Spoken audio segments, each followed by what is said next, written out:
Terrifying. Terrifying.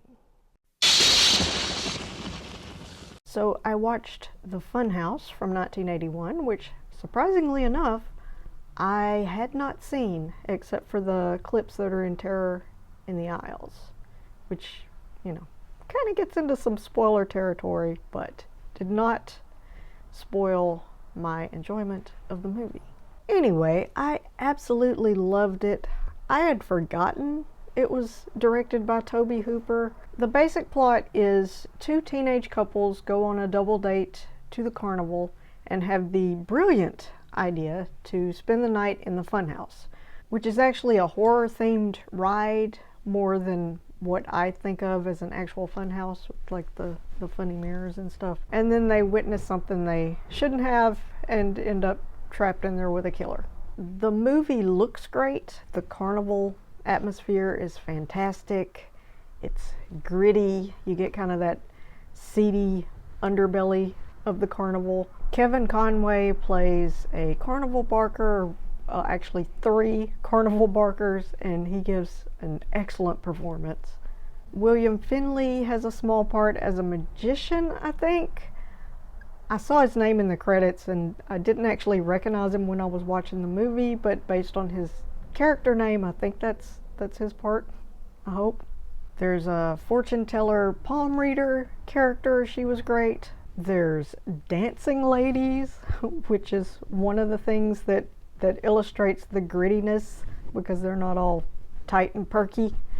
And at first I was like, what kind of carnival is this? Kind of forgetting like the origins of carnivals with like the sideshow freaks and everything. And then I remembered there's a Jodie Foster movie called Carney that has dancing girls. And there are some elements of sideshow freaks in this. I've kind of only been to wholesome carnivals and fairs, but like they've got this display of mutated animals, which is actually foreshadowing. The teenagers are, I mean, there's only 4 of them, so I guess you kind of get to know them pretty well. Their personalities aren't competing with like a large group. They have kind of stereotypical characteristics, but they were kind of interesting to watch. There's also the one girl's little brother who kind of followed them there, and he's actually into horror movies and stuff, so there's like a interesting little side plot with him.